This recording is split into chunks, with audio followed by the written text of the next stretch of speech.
Right. One thing I did learn from Mike Oard is that he better start making plans to move out of Montana with that oncoming ice age. So Bozeman is not the place to be, Mike. So and New Mexico, come on down south, and we'll still have some green chili growing when you guys are freezing and chattering your teeth. Hopefully, anyway. So do we have any questions that anyone in the audience would like to pose? In fact, I'll just move this mic around and let you. I'm interested in the topic of Christian apologetics. In other words, defending the faith to unbelievers.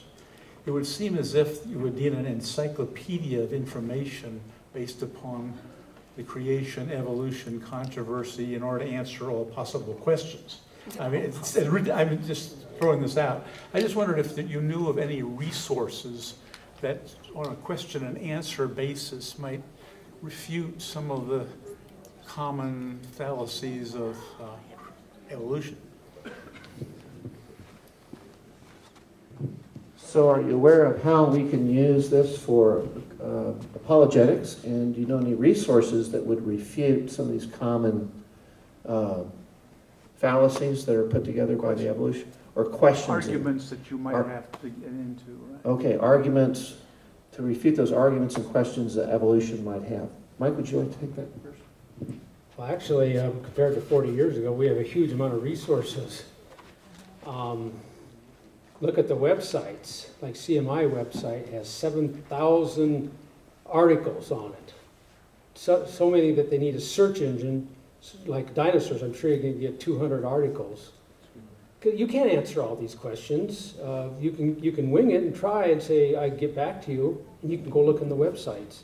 And we have a huge amount of resources. The resources you see out there are only 10% of what's been written or taped as DVDs in the last 40 or 50 years. So we have a huge amount of that material that's available.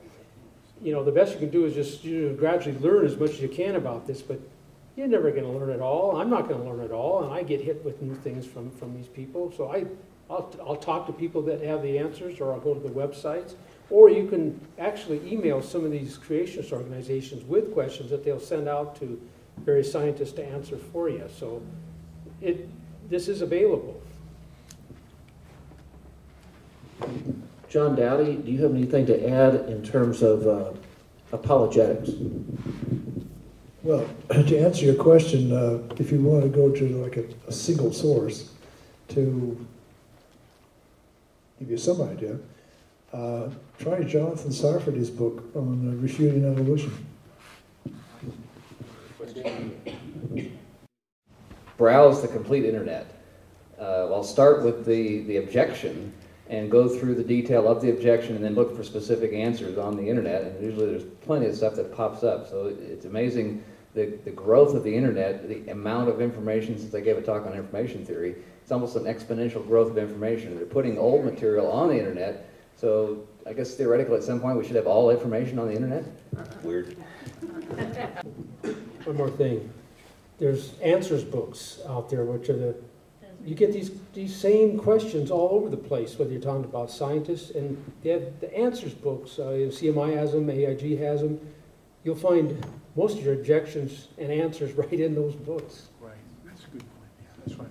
Yeah, for me, I remember having gone into school and gotten a geology degree, a secular college. I was challenged by a friend who said, do you subscribe at all to creation science? And I said, what's that? And so he gave me Henry Morris's book, The Genesis Flood. And that book, for a geology background, was a tremendous book. And it took things like polystrate fossils, these trees that extend up through several layers of rock, and obviously couldn't be standing there while hundreds of thousands of years of sediments are being piled up around them.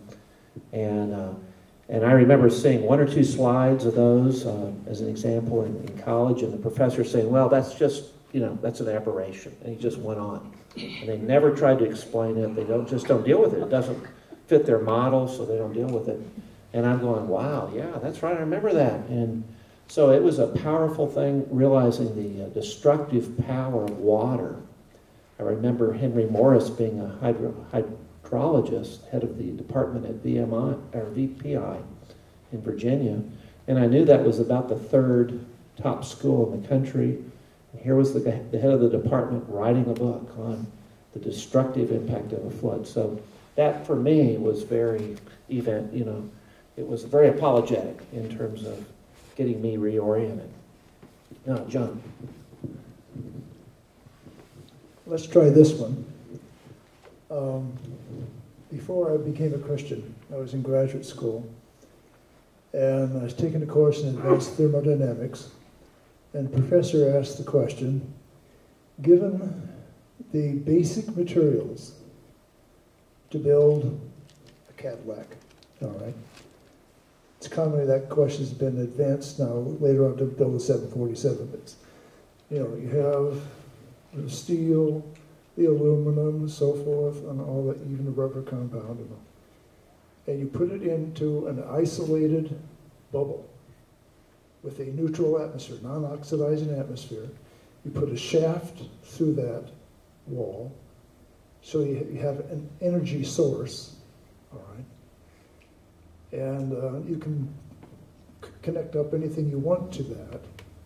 But how long would it take for those materials to assemble themselves into a Cadillac? We looked around, and I don't know, this is some kind of a trick question. And all of a sudden, boom, popped out. Well, Dr. Rogers, it violates the second law of thermodynamics. Precisely, you've got it. What do you need? You need a design. Yeah, well, that's what you're here in school for. You guys are learning how to design things and all. And that's stuck. So then take it the next step. I've got that same bubble. I've got a real nice atmosphere in there. And I have all the materials necessary to make an amoeba. How long will it take? Same answer. You've got to have a design, a template and all, on how to construct that. Then you have to have the right form of energy at the right time, at the right place, for it all to come together. It takes a designer. So that's your approach. You ask those kind of questions, and it sticks. And they have an awful time trying to get around it. Okay? That's great. Mark, you posed 4 questions for us in your talk, and one of them was, what's the minimum? I'm not quite sure how you phrase it, but what's the minimum amount, minimum complex that could create life? The minimum amount of ingredients and complexity. Do you have a proposal for us at all? We've been thinking about this a while. I guess it's indirectly. Maybe an indirect answer to that. The lowest number of DNA combinations is about 200 for the smallest living thing that we observe. So what they're trying to do is see how those combinations could come up accidentally. They're running the probability models, and of course, you've seen, well, what if there are 4 things? The permutations, combinations, what would it take to get those 4 things together? Well, you keep doing that to 200, and it's a negligible probability. So that's why they're going to the multi-universe kind of thing. Yeah. So sort of a follow-up on that. In order for us to have life, it has to have some ability to reproduce itself, right? So you have to have that machine that is needed to reproduce itself. Doesn't that itself very, very, very complex?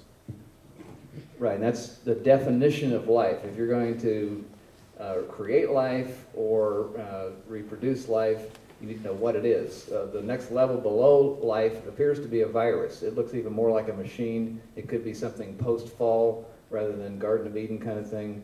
So if there's going to be life, it has to be something that reproduces. We can make machines reproduce, but it's not like the life that we see in the smallest form, like an amoeba. So to get something like that, my opinion is that they never will get there because there's something missing. The Spirit of God breathes into this life that scientists just don't have. Now, they may eventually discover what that is or how that works, but they're not there yet.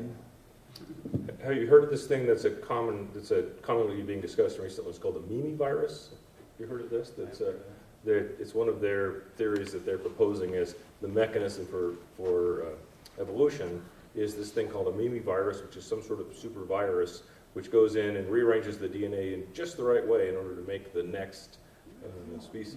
So it's, Yeah, right. I often pose the exact opposite to people. I'm sitting here right now, I obviously have all the building blocks necessary for life. If I fall over dead, then everything is right here. It should be no problem bringing me back. So, Right.